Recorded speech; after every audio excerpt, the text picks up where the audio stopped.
সূর্যের আলো মানুষের শরীরে ক্যান্সার তৈরি করতে পারে। হ্যাঁ, একদম ঠিক শুনছেন।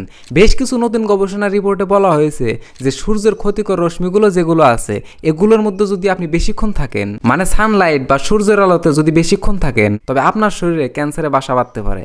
একটা সাধারণ কথা বা বড় একটা ষড়যন্ত্র আপনাদেরকে শুরু থেকে না বললে আপনারা কিছুই বুঝতে পারবেন না। ঘটনাটা শুরু হয় 1950 সালের দিকে, যখন দুনিয়ার ওষুধ শিল্প বা মেডিসিন ইন্ডাস্ট্রির পুরো কবজা চলে আসে রকফেলার ফ্যামিলির হাতে।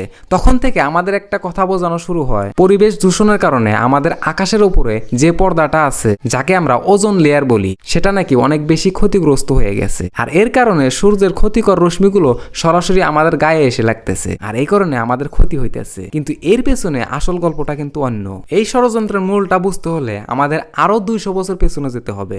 1800 সালের শেষের দিকে একজন ডেনিশ বিজ্ঞানী ছিলেন, যার নাম নিলস রাইবার্গ ফিনসেন। তিনি প্রমাণ করেছিলেন যে সূর্যের আলো ব্যবহার করে যক্ষা, টিবি এবং রিকেটসের মতো মরণবেদী রোগগুলো সারিয়ে তোলা সম্ভব। বিশ্বাস করবেন কিনা জানি না, এই আবিষ্কারের জন্যই তিনি 1903 সালে চিকিৎসা বিজ্ঞানে পৃথিবীর সবচেয়ে বড় সম্মান নোবেল পুরস্কার পেয়েছিলেন। কিন্তু এরপরই শুরু হয় আসল খেলা।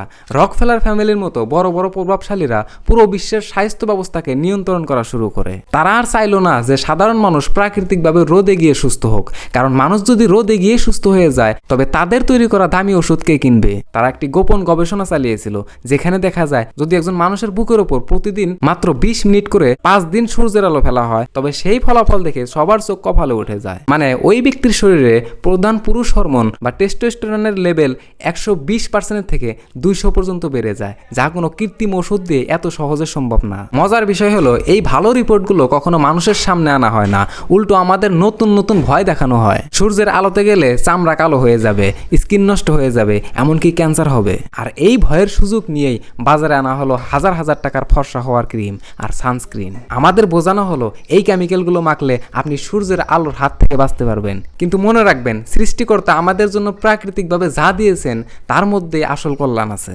আর এখানে মানুষ যেগুলো ল্যাবে বানাইতেছে সেইগুলো বরং আমাদের শরীরের জন্য বেশি ক্ষতিকর হতে পারে। এখন আপনাদের মনে একটা প্রশ্ন আসতে পারে, তাহলে কি রোদের মধ্যে ভিটামিন ডি থাকে?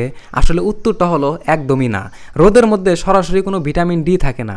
সূর্যের আলো আমাদের শরীরে অনেকটা চাবির মতো কাজ করে। আমাদের শরীরের চামড়ার নিচে এরকম চর্বি থাকে। যখন সূর্যের আলো বা ইউভি রশ্মি আমাদের চামড়ায় পড়ে, তখন ওই চাবিটা ভেঙে লিভার আর কিডনির মাধ্যমে শরীরের ভিটামিন D3 তৈরি করে। এই ভিটামিন আমাদের শরীরের হাড় মজবুত করে এবং রোগ প্রতিরোধ করার ক্ষমতা বাড়ায়। তাই আপনি যদি সুস্থ থাকতে চান এবং হাড় শক্ত রাখতে চান, তবে ওষুধের পিছনে না ছুটে প্রতিদিন নিয়মিত অন্তত কিছুক্ষণ গায়ে রোদ লাগান। মনে রাখবেন, প্রাকৃতিক নিয়মের বাইরে গিয়ে আমরা কখনোই সুস্থ থাকতে পারবো না। এই ভিডিওটি বেশি বেশি করে শেয়ার করে আপনার বন্ধু বান্ধবী এবং আত্মীয় স্বজনদের সচেতন করুন, কারণ আপনার একটি শেয়ারও হয়তো অনেক মানুষকে এই ব্যবসায়িক ভয়ের জাল থেকে বের করে আনতে পারবে।